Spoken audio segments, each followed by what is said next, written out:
Welcome back to another deep dive.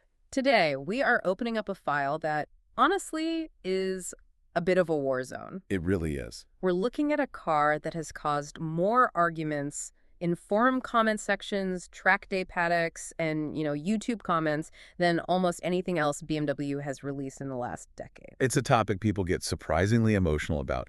It's like a civil war within the enthusiast community. It really is. Usually, in the automotive world, the narrative is pretty linear, right? Right. A car comes out, 3 years later, they update it. It gets faster, it gets better tech, it gets more efficient, and everyone just agrees the new one is the one to buy. Right. Evolution is supposed to mean improvement. That's the logic. Exactly. But with the car we're talking about today, the BMW F87 M2, that logic just completely broke down. How so? Well, we have a situation where the quote-unquote upgrade changed the personality of the car so drastically that the community just split right down the middle. Into two camps. Two very distinct camps. You've got the purists who swear by the original, and then you have the pragmatists who will only consider the updated version. So today, we're navigating that split. We are looking at the F87 generation, which ran roughly from, 2016 to 2021? That's right. But per our mission today, we're going to focus pretty heavily on that first iteration, the early type, the OG M2, and see how it really stands up against the monsters that came later, the Competition, and the CS. And this isn't just about reading spec sheets. I mean, anyone can look up horsepower figures on Wikipedia. Of course. We've got a massive stack of sources here. Technical diagrams of engine blocks, reliability reports from tuning shops like MMX Performance, ownership threads from Reddit, and track reviews from places like Encore Lab. So we're going deep. We're using all of that to answer one specific question. Is the better car actually the one you should buy? Or was some of the magic lost in the chase for bigger numbers? I love that. So we're going to critique the flaws, we're probably going to hurt some feelings, and we're going to get surprisingly technical about things like crank hubs and engine deck designs. For sure. But let's start at the beginning. 2015, 2016. Why did this car matter so much when it launched? Because the hype was absolutely real. You really have to contextualize where BMW was at that moment. Think about the M3 and the M4 at the time, the F80 generation. Right, the big guys. They had grown up. They were physically large. They were wide, luxurious cars. They were incredible performers, don't get me wrong, but they were also a bit isolating. They felt big. I remember driving an F80 M3 back then. It felt serious. Yeah. Very, very serious. It Yeah. felt like a business suit that could do 180 miles an hour. It wasn't exactly a tossable go-kart. Precisely. And the enthusiast base, the people who grew up worshiping the E46 M3 from the early 2000s, they were screaming for something smaller. They wanted a throwback. They wanted something that fit around you like a glove. They wanted a true successor to the legendary 1 Series M Coupe. They were just desperate for a right-sized M car. Enter the F87 M2. But it wasn't instant love across the board, was it? I remember when the specs leaked, there was a lot of cynicism. People were calling it a part spin special. That was absolutely the initial narrative. Oh, it's just a 2 Series with a body kit. Right, or it's a baby M. A baby M. Huh. And looking at the paper specs, you could kind of forgive them. It didn't have a special S-code M engine. It had the same mirrors as the base car. It looked, to the untrained eye, like a marketing exercise to sell cars to people who couldn't quite afford an M4. But that part spin criticism, looking at the chassis diagrams we have here, that seems completely unfair. In fact, it seems like they rated the best part spin in the entire world. It's wildly unfair. Well, it's a part spin car. They didn't borrow parts from the 328i or the spare parts shelf for the X1. No. They went straight to the flagship M3 and M4. Okay, let's break that down. What exactly did they steal? Almost everything that matters for going around a corner. I mean, if you put an M2 on a lift next to an M4, you'll see the similarities immediately. The front and rear subframes, the actual structural skeletons that hold the suspension, are aluminum and taken directly from the M4. The control arms, the wheel carriers, the braking systems, all ripped from its big brother. So mechanically, it's an M4 chassis that's been squeezed under a tiny coupe body. Yeah, one reviewer used this analogy I love. He said, it's like taking the legs of an Olympic sprinter, these huge muscular thighs, and grafting them onto the torso of a gymnast. That is a terrifying mental image, but I totally get it. It explains the driving dynamics perfectly. You have this massive track with the distance between the wheels stuffed into a very, very short wheelbase. And that combination does what? It creates a car that is inherently unstable, but in a good way. It wants to rotate, it wants to change direction, it's rowdy, it's not trying to go straight, it's trying to dance. Okay, so the chassis was legit, we've established that, but the heart of the car, that's where the real controversy starts. This brings us to part one, the early type, the OG M2, powered by the N55 engine. The N55, this is the dividing line. If you're an engine snob, this is where you turn your nose up. Because it's not a real M engine, right? Let's unpack that label. What does that even mean? By the strict definition of BMW history, no, it's not. M division engines usually start with the letter S. The E46 M3 had the S54, the V8 M3 had the S65, the M4 had the S55. This car, The OG M2, had the N55, which is the same engine architecture you could get in a generic X5 SUV or a 335i sedan. that does sound a bit disappointing for a flagship sports car. Here's your minivan engine to enjoy. It's not quite a minivan engine, though. Yeah. BMW knew they couldn't just drop a stock N55 in there and call it a day. The engineers went in and they fortified it heavily. How so? They took the pistons and the main bearing shells directly from the M4's S55 engine and installed them in the N55.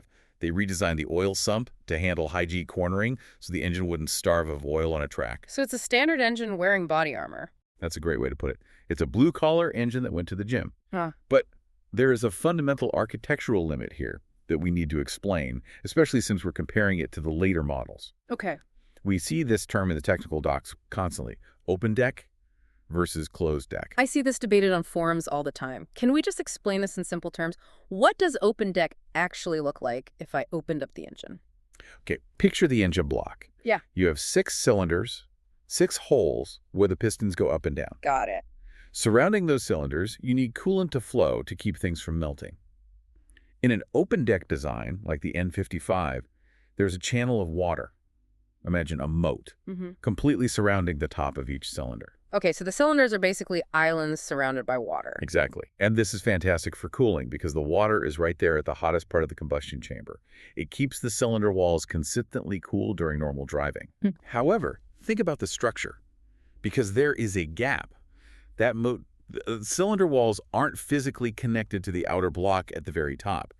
They're sort of freestanding. That sounds a little wobbly. On a microscopic level, under extreme pressure, it can be. If you try to push 600 horsepower through that block or run massive amounts of turbo boost, the cylinder walls can actually flex or oval slightly. It's a structural weak point for high-power tuning.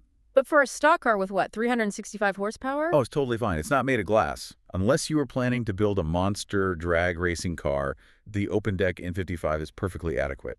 But it's a philosophical difference compared to what came later. Okay, so we know what it is. Let's talk about what it does. Because despite being a lesser engine on paper, the owners of these OG N55 M2s are fanatical about them. They defend this engine with their lives. They really do. Why? What is the character of this street fighter? It comes down to 2 things, really. Torque delivery and sound. Let's look at the induction first. The N55 uses a single turbocharger, but it's a twin-scroll turbo. Wait, break that down. Single turbo, but twin-scroll. How does that work? Think of the exhaust pipes coming out of the engine. In a standard turbo setup, all 6 cylinders just dump their exhaust into one big funnel that hits the fan blades. It can get chaotic with exhaust pulses kind of fighting each other. Okay. In a twin-scroll design, they split the exhaust pulses. Cylinders 1, 2, and 3 go into one channel, 4, 5, and 6 go into another. They hit the turbine separately. And what's the benefit of that complexity? Efficiency and speed. It keeps the exhaust gas moving faster and reduces back pressure. What that means for you, the driver, is when you step on the gas pedal at a stoplight, the turbo wakes up instantly. No lag. Almost zero lag. The N55 feels muscular. It has this huge surge of torque right off the line that makes it incredibly fun for city driving. So it's a stoplight racer. It is. You don't have to rev it to the moon to feel fast. It feels fast at 2,500 RPM. It just punches way above its weight in daily traffic. And then there's the noise. I feel like we could do 10 minutes just on the harmonics of this exhaust. This seems to be the M55's biggest weapon in this whole debate. The N55 is widely considered the best-sounding modern BMW engine, period. And I don't say that lightly. That is a very bold statement considering the V8s and V10s of the past. Well, specifically regarding the turbocharged inline-6 era, for sure. Because it had that single turbo manifold, the exhaust pulses mix in a way that creates a classic deep baritone growl. It sounds organic. It's not manufactured. No. When you lift off the throttle, you get these little burbles and pops, but they don't sound like a computer program triggered them. They sound like unburnt fuel hitting a hot pipe. It's visceral. One of the Reddit threads we looked at had a comment that just said, the N55 sounds like a pissed-off bear. The later engines sound like farm equipment. We'll get to the farm equipment later. But yes, if you are buying a car for the emotional connection, the sensory experience of winding out a gear with the windows down, Yeah. the OG M2 wins. It just does. It sounds like what a BMW is supposed to sound like. Yeah. And we should probably mention the value proposition. Right. We are looking at the early type, which means these cars are older now. Right. If you're looking to get into an M car, the OG M2 is the bargain of the century right now. You get the wide body looks, the M4 suspension, and that great sound for significantly less money than the later models. So lower entry price, lower running costs. It's the smart buy for a street car. But, and there is always a but, we have to be critical. We called this the early type, and early models have flaws. Why would someone avoid the N55 M2? Well, if you're a serious track rat, the N55 has some issues. The first is what we call running out of breath. Explain that sensation. Is it just that it's slow at the top end? And it's not slow, exactly, but the acceleration curve changes. That small, quick-spooling turbo is great at low RPM, but it physically can't flow enough air to keep up with the engine at high RPM. So it just plateaus. It really does. Past 5,500 or 6,000 RPM, the power curve just flattens out. So you're pushing a pedal, the engine is screaming, but you aren't actually accelerating any harder. Exactly. It doesn't have that final crescendo. In a true motorsport engine, the hardest pull should be right at the red line. The N55 kind of encourages you to shift early. It feels more like a diesel in that way. You ride the torque, you don't chase the limiter. If you're used to a high-revving Honda or a Porsche, this will definitely annoy you. And then there's the cooling. We saw a lot of reports about this in the track reviews. This is the real Achilles heel for track use. The N55 uses an air-to-air intercooler. It sits right in the front bumper. It relies on airflow. Okay. If you're on a hot racetrack, driving aggressively lap after lap, that intercooler gets heat-soaked. The metal itself gets so hot that it can't cool down the air going into the engine anymore. And when the engine sucks in hot air, The ECU freaks out. It pulls timing to prevent knocking, and suddenly, your 370 horsepower sports car feels like it has 250 horsepower. It goes limp. It pulls power to save itself. okay, so if you live in Texas and you track your car in July, the N55 might be a source of frustration. It's a huge frustration. What about the interior? We have to touch on the Dakota leather controversy. Yes. Dakota leather. It is. Durable. That's the nice word for it. Fabulous. It feels hard. It has this heavy, corrected grain. It is not the supple merino leather you get in the high-end BMWs. And the plastics on the dashboard are a bit scratchy. It just reminds you that despite the M badge, this car started life as an entry-level 2 Series. And one specific annoyance I found in the forums, drone. Yes, Yeah. specifically in 6th gear at around 3,000 RPM. If you're cruising on the highway, the exhaust frequency can resonate in the cabin. Some owners say it drives them absolutely crazy. Others say they just turn up the radio. But it's there. It's part of that raw character, for better or for worse. So that's the OG, a flawed but lovable street fighter with a great voice. But before we get to the big engine swap, there was a mid-cycle refresh, the LCI. This happened around 2018. If I'm shopping for a used one, how much does this matter? Oh, it matters a lot for the living with it factor. LCI stands for Life Cycle Impulse. It's just BMW speak for a facelift. So what are we looking for visually to spot an LCI model? The eyes, the headlights. The pre-LCI cars have xenon lights with the old round angel eye rings. They look a bit 2010. A little dated. Yeah, the LCI cars got the full adaptive LED icon lights. They have this sharp hexagonal shape that looks much more modern. It honestly takes 5 years off the visual age of the car. And inside, I saw some complaints about the old instrument cluster being basically invisible. Oh, the black hole cluster. Yeah. Yeah, the early cars had these analog gauges with gray text on a gray background. In bright sunlight, they were literally invisible. You couldn't see how fast you were going. That's a problem. It's a huge problem. Yeah. The LCI fixed this with a black panel design. It looks digital, crisp, white on black, but it still has physical needles behind the glass. It's a massive quality of life improvement. So if you're buying an N55, you should try to find a late model LCI version from 2018 if you can. You get the best engine sound with the more modern looks. Exactly. The 2018 LCI N55 is often considered the sweet spot for a daily driver. Okay, so LCI is nice to have. But then came the revolution, 2019, the M2 competition. This wasn't just a facelift, this was a heart transplant. It really was. Yeah. And we need to explain why they did it. The N55 was selling well, people loved the car, but it was emissions regulations that killed it. Specifically, the Euro 6D Tempe standards. The N55 was an older engine design, and it was just too dirty by the new standards. BMW looked at the cost of re-engineering the N55 to make it cleaner and realized it would cost millions. Or they could just use the engine they already had sitting on the shelf that was already compliant. The S55 from the M3 and M4. So out goes the baby M engine, and in comes the legitimate bespoke M Division S55. This brings us to part 3, the late type. Let's do the technical deep dive here. How different is this engine really? You said earlier they shared pistons, so aren't they just cousins? They are cousins, but one went to community college and the other went to Navy SEAL training. The S55 is closed deck. Back to the moat analogy. Right, so in the S55, that coolant moat is sealed off at the top. The block is solid metal all the way around the cylinder tops, with just tiny little drill holes for the water to pass through. So, rigidity. Massive rigidity. You can throw huge boost pressure at an S55. We're talking tuning it to 600, 700 horsepower, and the block won't twist. It is a tank. It is designed for abuse. And the turbo situation changed completely. Gone is the single twin scroll. In comes a proper twin turbo setup. 2 monoscroll turbos. One small turbo feeds cylinders 1.3, the other feeds 4.6. And does that fix the running out of breath problem we hated in the N55? Does it ever? The S55 pulls like a freight train all the way to its 7,600 RPM red line. Doesn't taper off at all. The faster you spin it, the harder it pulls. It is ferocious. Oh. The one owner described the difference as the N55 feels quick, the S55 feels illegal. Illegal is a good adjective for a sports car, and they fixed the cooling too. Fixed is an understatement. They overhauled it. The S55 uses a water-to-air intercooler. And how is that different from the N55 setup? Instead of relying on air rushing through the bumper, there's a radiator box sitting right on top of the engine, filled with coolant. The air from the turbos passes through this water-cooled brick, and water transfers heat much, much better than air. So it doesn't heat soak on the track? It's incredibly hard to heat soak it. You can run lap after lap in 100-degree weather, and the intake temperatures stay flat. It is consistent. It's a professional-grade tool. They also upgraded the oil system, right? Yes. It has a magnesium oil pan, which is lighter, and a very sophisticated oil supply system with multiple pumps to ensure that even if you're pulling 1.2 Gs in a corner, the engine never, ever starves of oil. It's properly dry sump adjacent. So on paper, the competition just destroys the OG. It has more power, a better block, better cooling, better seats.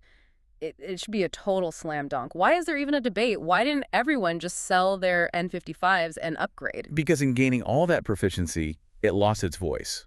We have to talk about the sound of the S55. The elephant in the room. Or maybe the weed eater in the room. It's brutal. I won't sugarcoat it.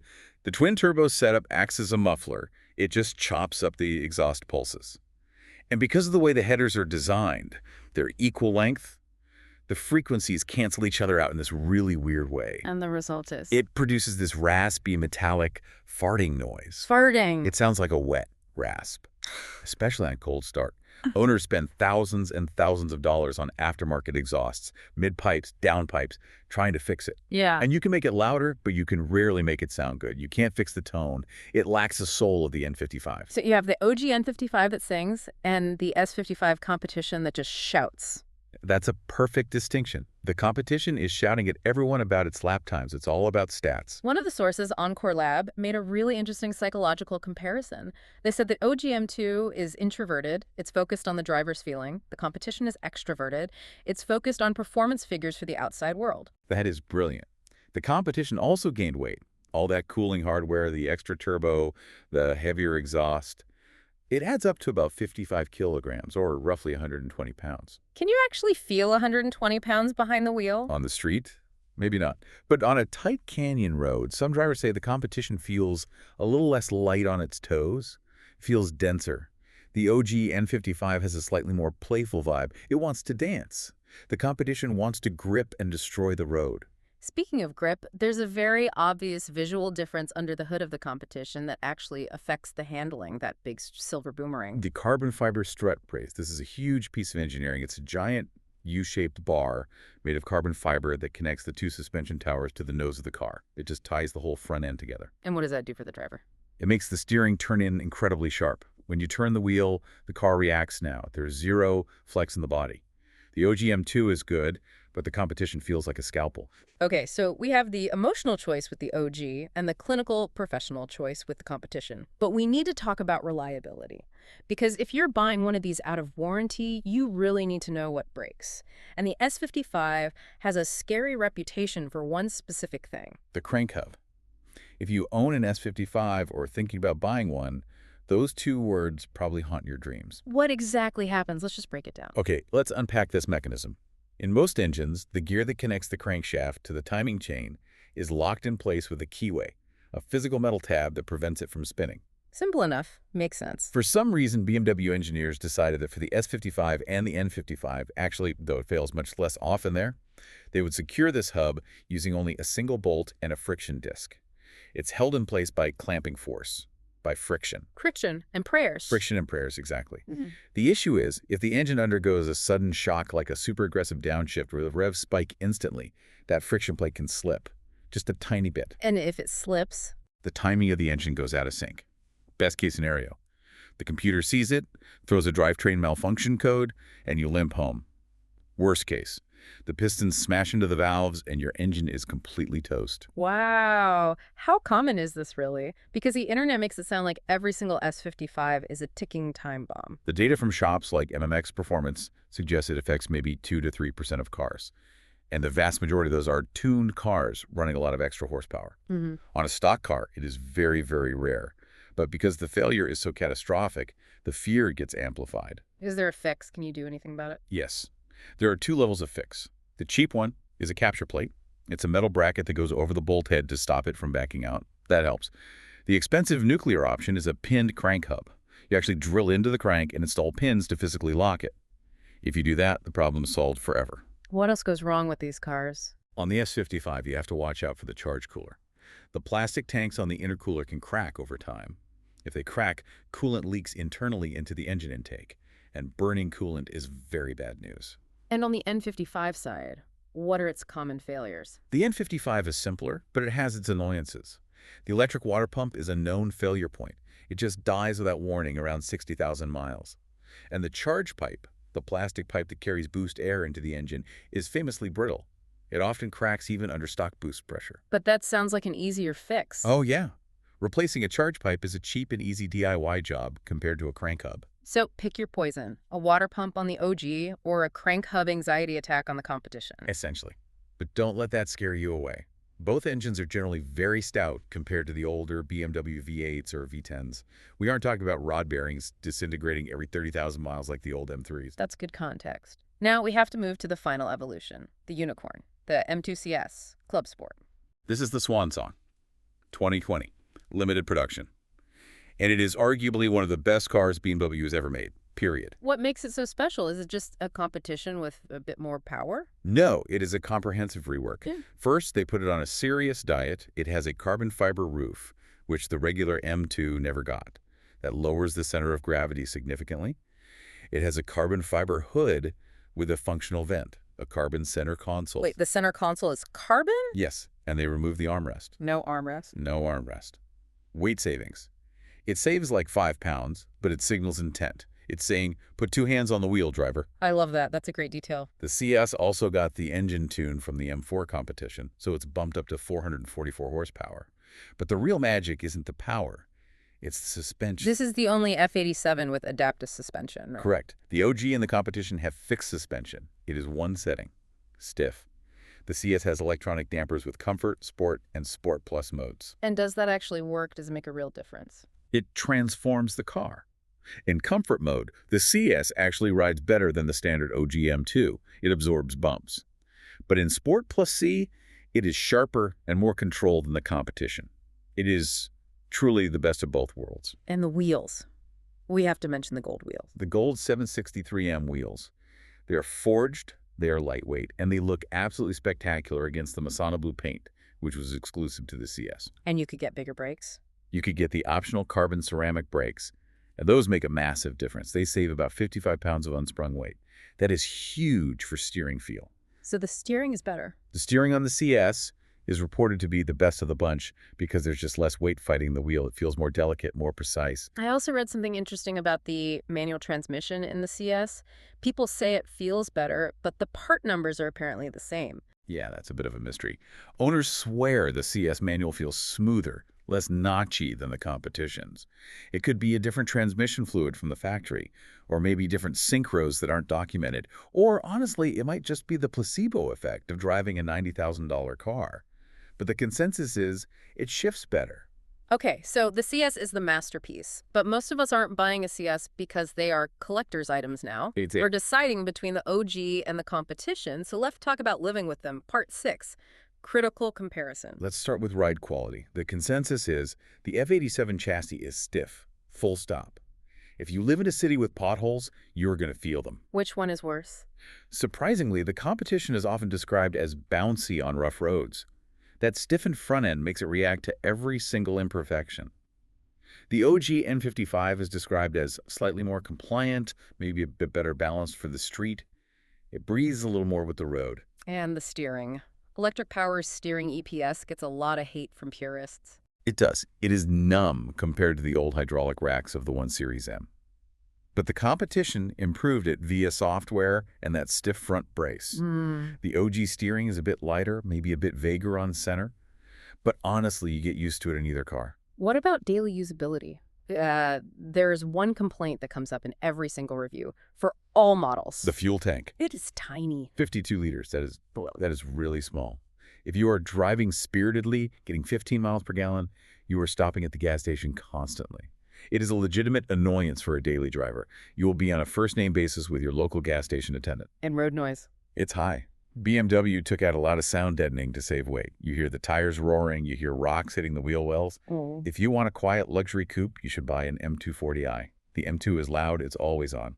Okay, we've analyzed the engines, the reliability, the driving dynamics. It is time for the verdict. We promised a rating for each model based on their specific mission. Let's start with our focus for today, the OG M2 with the N55 engine. All right, the OG M2, I call this one the street brawler.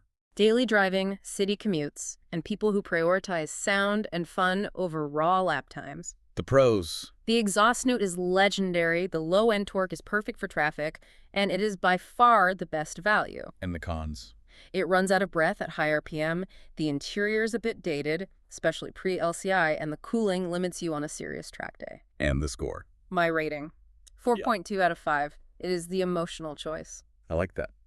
Next up, the M2 competition with the S55. The M2 competition, this is the track athlete. Track days, high horsepower builds, and people who prioritize speed and specs above all else. The pros are pretty clear. Yeah, the engine potential is limitless, the cooling is bulletproof, the front-end grip is much sharper, and the seats are a huge upgrade. Cons. The sound is disappointing, it is heavier, the ride can be harsh, Yeah. and you have that tiny nagging fear of the crank hub. And your rating. My rating, 4.5 out of 5. It is the objective performance choice. It's the better car on paper. And finally, the M2 CS. The M2 CS. I'm calling this one the collector's piece. The money no object enthusiast, collectors, people who want the absolute best version. Bro. The adaptive suspension is a game changer for ride quality. The exclusivity, the power, the styling, it's the whole package. Are there any cons besides the price? The price is the main one. And the minimalist interior, no armrest, might bother some people on a long trip, Yeah. but that's nitpicking. Final rating? My rating, 4.9 out of 5. It is the masterpiece. 4.9. That is high praise. It deserves it. It combines the best of both worlds, the playfulness and the performance. So we've covered the F87 extensively, but before we sign off, we have to look forward. The successor, the new G87 M2, is out now. It has the S58 engine.